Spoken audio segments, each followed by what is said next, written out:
Welcome. We have seen how to model a double pipe heat exchanger, and we have written the model equations, and we have understood that how a heat exchanger works and what are the various types of flow configurations possible in a double pipe heat exchanger. Now we shall be now going ahead with the same problem as I told you in the last lecture, that a given model equation or model will be complete only when we specify the initial condition and the boundary conditions. Okay. So now we are going to tell you that how to write the initial condition, boundary condition for this kind of model equations. So first, let us recapitulate what we derived earlier. So these are the two equations we wrote, one for the liquid and another for the wall of the inner tube. Okay. Now this is a starting point of our going further with the initial and boundary conditions. So before we go for the initial boundary conditions, let us do some rearrangement of the two equations. And what we have done, that you can see that we have written this, but on the left hand side we have only the variation of the temperature with time, and rest of the variables we have taken the right hand side. And now what we see, that if you look at this particular term, you can see that this particular term has a dimension that is the inverse of the time. Okay. So that is why in this whole two equations we find that this particular term, or this particular term will have the dimension of inverse of time. So we are finding that we have different types of characteristic times. So here we are defining the various types of characteristic time, and here this is one tau L, one is tau WL, and one is tau SW. What is tau L? This is the characteristic liquid heating time. That means you can see that this is the numerator is giving us the heat content of the liquid, and this is the heat that is coming to heat up the liquid from the wall. So we can see that the higher this time, that means it will take longer time for the liquid to get heated up. Okay. So this is the characteristic time for the wall cooling time. Why I am going wall cooling? Because this is involving, the numerator is again the heat content of the wall, but now in this case this is HL, that means the how much heat is going from the wall to the liquid, and this is tending to cool down the wall. Okay. So that is why we are calling it characteristic wall cooling time. And another one is coming like this. Here you can see again the numerator is same as this one. Okay. So this is the heat content of the wall. But here you see that is difference. I mean, this is the one that is the convective heat transfer coefficient in the steam, and this is trying to heat up the wall by transferring the heat from the steam to the wall. So we are calling it characteristic wall heating sign. So these are the three types of times involved in this particular process. And how does it help? It helps that you can, without really going into the values of each of these, we can change these values, overall values, and check that how the various types of heat transfers would be affecting the overall process. Okay. Now with this kind of rearrangement, what we find that we have these two equations, and you have seen that here we have this particular term is replaced by 1 by tau L, this is 1 by tau TW, and this is 1 by tau SW. So you can also write or convert the given model equation in this term, and this way you can see that how elegantly you can represent the model equations, and this is done many a times in various other processes. Okay. So this is, I have just shown you how you can do this kind of rearrangements and define some new kind of variables, okay, to make the equations more compact and sometimes more elegant. Now coming to the initial condition and boundary conditions. Now you see that the initial condition means at time t equal to 0. Okay. Now at time t equal to 0, we can say that the liquid temperature may have some kind of distribution. This G1 shows some kind of distribution at the time t equal to 0. It need not be constant, it may have a distribution. That means the liquid may have different temperatures along the z direction. Similarly, the solid that the wall of the container, the solid, may also have a distribution of temperature along the length, along the z direction. Okay, it need not be constant. Okay, so that is why we are putting in general G1Z and G2Z. Next is the boundary conditions, that means at the inlet and at the outlet. As we have seen that in case of the wall, we do not need any boundary condition, because in case of the wall we do not have any derivative with respect to z. But in case of liquid we have a derivative with respect to z. So as we learnt earlier that because we have this spatial derivative, so we need a spatial condition, that is a boundary condition. So for the liquid we are saying that the inlet of the liquid we are specifying some temperature T in. Okay, and now also you see that this inlet temperature may be a function of time. It need not be constant, it may also vary with time. Okay, but there is nothing, no boundary condition for the solid, because in the solid there is no derivative with respect to the z. So this is how we have completely modeled this particular double pipe heat exchanger. You can extend this same analysis for various other types of heat exchangers like shell and tube heat exchangers. Shell and tube heat exchanger is nothing but you can imagine that shell and tube heat exchanger is a multiple this double pipe heat exchangers. It looks like this. That you have a shell that is a body, cylindrical body, and you can see that in there are many tubes here, not one, there are many tubes here. Okay, so there are bunch of tubes, and again these bunch of tubes may be arranged in different manners. Okay, so these are the tubes, and this thing you can call this is the shell. Okay, so these similar kind of configurations, flow configurations can be there, parallel configuration, the co-current, counter current, cross flow, all these kind of configurations may also be there in the shell and tube. So these are the simple and very simplistic heat exchangers. There are many other complex heat exchangers also in the industries, but whatever they may be, if you can identify the control volumes properly, you can write the model equations very easily, and also you can write the initial and boundary conditions. Now let us move on to a different type of problem. Here we have a problem which is talking about a packed bed reactor.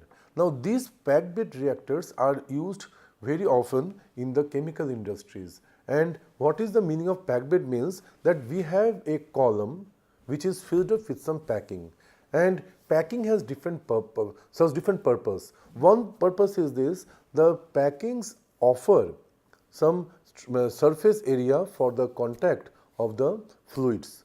Suppose we have a liquid and a gas, so we want that these two things should get in touch, contact with each other properly. So we put this packing so that on the packing surface the liquid and gas will get contacted properly. Okay, and if there is no packing, what will happen? These two fluids will flow out of the reactor, okay, very quickly, okay, and they will not be able to contact in each other properly. Okay, so that means we trying to enhance or increase the contact time between the two fluids. Another purpose in case of reactors is this, that the packing itself are the catalysts. So when the particular fluid is flowing through the packed bed, then these catalysts are helping in performing the reactions. Okay, so here you can see the packed bed reactor means that the bed is filled with catalyst packing, and in this a particular fluid is flowing through the bed and it is getting dispersed within this particular bed, and the reaction is taking place and we are getting some product and which is coming out. Now here you can see that the reaction R is signifying the reactant and P is the product, and we are putting some kind of I is the component. Now here we are putting in and we are putting out over here to signify the inlet composition and the outlet composition. Now you see that whenever the reactants are going inside the reactor and coming out, it's not that there will be 100% conversion. Some of the reactants will be going out without any reaction, without any conversion. Okay, and we will be having the flow in and flow out. Now this flow in and flow out, maybe if the moles are changing, then we find that the inlet flow rate is different from the outlet flow rate, even though the overall mass will be conserved. But if you go by the species by species, you will find the species flow rates are changing.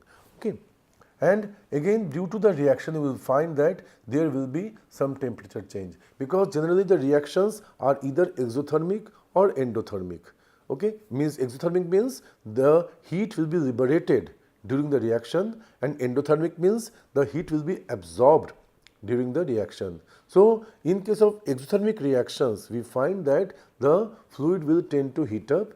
In case of endothermic reaction, we will find that the fluid will tend to cool down. So that is why you will find that there will be a difference in the temperatures between the inlet and outlet of the reactor. And in this case, we are doing that, we are designating the inlet as Z. So this is Z direction. So this is Z equal to 0, and the height of the reactor is taken to be L. So we are going for Z equal to L. And the variables involved are Z, as I told you, Z, and the time is more than equal to 0. That means, as I explained to you in the earlier lecture, that the moment the fluid is introduced into the reactor is taken to be the time t equal to 0. Okay, and then we have the temperature of the fluid, and that is a function of the Z and T, and this is the heat content of the fluid. Okay, that is also a function of Z and T. Now, even though the reactor is cylindrical, again we are assuming that there is a proper mixing along the radial direction, and it's an axisymmetric process. So in that case, we are having only the variation in the Z direction, that is axial direction. So that is how we can adopt a rectangular coordinate system. And again we are taking a small element within this particular bed, and this element is of height dz. So this element is situated at a distance z, arbitrary distance z from the inlet, and this is the another it is confined within this z and z plus dz domain. Okay, and now we are making any assumptions. Now liquid is in, we are considering that the fluid is liquid, so liquid is in plug flow. Now whenever we have liquid, we will generally put it from the top, because the liquid tends to go down, okay, due to gravity. If the reactant is a gas, then we would put it rather from the bottom, because due to buoyancy it will tend to move up. Okay, so if we follow this natural tendency of the flow of the fluids, what we do, we save on the pumping power. If we want to push a liquid from the bottom to top, we would be needing a pump to push it up. Similarly, if we want to put a gas from the top, then again we need some compress the gas to push it down. Okay, so that is, we are going against the nature. So in general, we try to follow their natural tendency of flow, and that is why this particular thing, in this case we say that this is a liquid reactant which is flowing down the reactor. So it's a plug flow. Plug flow again means that there is a complete mixing in the radial direction. So there is only change, the velocity is changing only in the axial direction. So this is a one-dimensional flow in the z direction. Then mass transfer in the axial flow is both by convection and diffusion. That means why diffusion? Because there will be a gradient of concentration along the axial direction, and due to this gradient there will be a diffusive mass transfer. On the other hand, due to the flow of the liquid, there will be a convective mass transfer. So we are considering both the convective mass transfer and the diffusive mass transfer for knowing the change in the concentration of the various species involved. We are assuming that there is no wall resistance to heat transfer. Okay, that means wall of the container is again having a very high thermal conductivity, so it is not offering any resistance to the heat transfer. So the wall will be having a single temperature at any axial position. Liquid is incompressible, that is, it is having a constant density, and this is a very usual assumption we make because the liquid density does not change significantly over a wide range of temperatures. Then we have constant specific heats for the liquid, and the reaction is taken to be of first order. Now, it is not mandatory that you have to assume it to be first order, it can be any order of reaction. So, this is just for sake of illustration, we are assuming that it is of the first order reaction. Now, what is order of reaction and all this? I will not go to detail of this. This can be learnt in a separate course on the reaction kinetics. Okay, and this order is defined generally for the elementary reactions. Okay, so without going to those details are not necessary as far as to understand these balance equations. So I am not going into detail of those fundamentals. We assume that the catalyst is uniformly distributed. What it means is this, that the liquid is assumed to have a means uniform distribution over the cross section. However, please understand that in practice the liquid distribution is hardly uniform. Often we find that there are channels or preferred path by the liquid whenever it flows through a packed bed. Okay, and due to this, what happens that we find that some of the regions in the packed bed are being utilized for the reaction, and some of the regions are what we call dry regions which do not see the liquid. So that we find that there is a preferential flow of the liquid which causes a dry region and a wet region within the packed bed, and that reduces the efficacy of the overall process. However, for the sake of simplicity, we are assuming that the liquid is getting distributed uniformly and the catalysts are also distributed uniformly, so that the bed voidage is constant. What is voidage? Voidage, you know that whenever you are packing the bed, what is happening? There are many hollow, void spaces within the bed. Okay, and voidage is the ratio of the void volume to the total volume of the bed. And when we are saying that the catalyst is uniformly distributed, we are assuming that the voidage of the bed is constant. And then we are assuming that constant physicochemical properties and constant wall temperature. Okay, so these are the other assumptions we are making. Now, coming to the mass balance. Now, in this case, because we are going to find out the distribution of the components, okay, so we are going with the mass balance. So, here we write the mass balance here. So, you can easily see that this is the accumulation term, this is the diffusive term, this is the convective term, and this is the source term, and the source term is generated due to the reaction. If there is no reaction, then there would be no source term. So, you can understand the significance of each of the terms in this particular balance equation, and this can be easily deduced from the Navier-Stokes equation. So, here we have the F is the flow rate, Ri is the reaction rate of ith species, D is the diffusion coefficient or what we call the diffusivity. Now, as we said that the temperature at the inlet and the outlet are not remaining the same. So, we have to also write the energy balance equation, and this we are writing here. Then again this term is the accumulation term. Okay, this is causing the change in the temperature of the liquid, and this is the diffusive term or the conductive term. Here this is the thermal diffusivity, and this is the convective term.